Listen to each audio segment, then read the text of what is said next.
ಎಲ್ಲ ರೈತ ಬಾಂಧವರಿಗೆ ನಮಸ್ಕಾರಗಳು. ನಾನು ಪ್ರೇಮ್ ಬಿರಾದಾರ್, ಟೆಕ್ನಿಷಿಯನ್ ಲೋಕಮುದ್ರಾ ಆಗ್ರೋ. ರೈತ ಬಾಂಧವರೇ, ಈಗಾಗಲೇ ರಬಿ ಸೀಸನ್ ಶುರುವಾಗಿದೆ.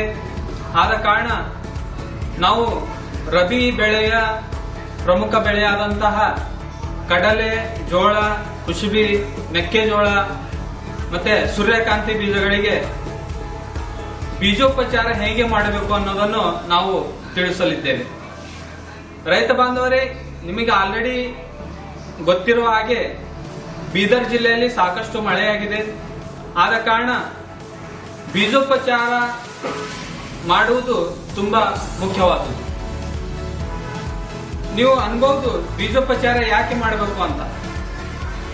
ನಾನು ನಿಮಗೆ ಪ್ರಮುಖವಾದಂತಹ ಕಾರಣಗಳನ್ನು ತಿಳಿಸಲಿದ್ದೇನೆ.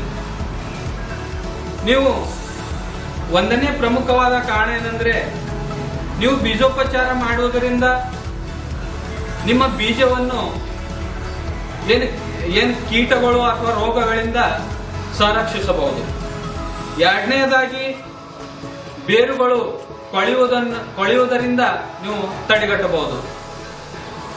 ಈ ಬೀಜೋಪಚಾರ ಮಾಡುವುದರಿಂದ ತಾವುಗಳು ಮೊದಲ ಹಂತದ ಕೀಟಗಳು ಇರ್ತಾವ, ರಸ ಹೀರುವ ಕೀಟಗಳು, ಉದಾಹರಣೆಗಾಗಿ ಬಿಳಿ ನೊಣಗಳು, ಹೇನುಗಳು, ಟ್ರಿಪ್ಸ್ಗಳು, ಅದರಿಂದ ತಾವು ಬೆಳೆಯನ್ನು ಸಂರಕ್ಷಿಸಬಹುದು.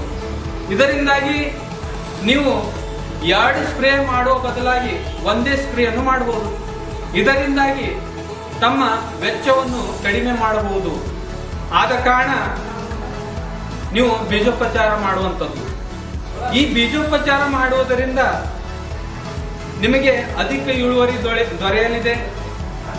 ಆದ ಕಾರಣ ತಾವುಗಳು ಈ ನಮ್ಮ ಎಲ್ಲಾ ಲೋಕಮುದ್ರಾ ಸ್ಟೋರ್ಸ್ಗಳಲ್ಲಿ ಲಭ್ಯವಿರುವಂತಹ ಈ ವಿಲ್ಲೋವುಡ್ ಕಂಪನಿಯ ವಿಲ್ಲೋಕ್ಸಾಮ್ ಪ್ರಾಡಕ್ಟ್ ಅನ್ನು ಉಪಯೋಗಿಸಬೇಕು.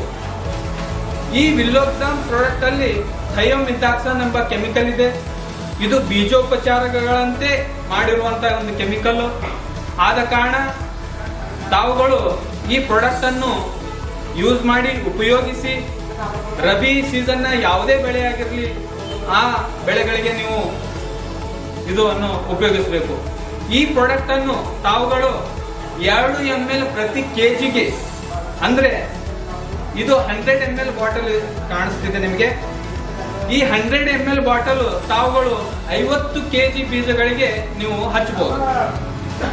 ಆದ ಕಾರಣ ರೈತ ಬಾಂಧವರೇ, ಬೀಜೋಪಚಾರ ಮಾಡುವುದು ಬಹಳ ಮುಖ್ಯವಾದದ್ದು. ಈ ವಿಲ್ಲೋಕ್ಸಾಮ್ ಪ್ರಾಡಕ್ಟ್ ಅನ್ನು ಉಪಯೋಗಿಸಿ. ಆದ್ದರಿಂದ ತಾವುಗಳು ಬೆಳೆಯ ಮೊದಲ ಹಂತದಿಂದ ರೋಗಗಳಾಗಲಿ ಕೀಟಗಳಾಗಲಿ ಅದರಿಂದ ತಾವುಗಳು ಬೆಳೆಯನ್ನು ರಕ್ಷಿಸಬಹುದು. ಧನ್ಯವಾದಗಳು.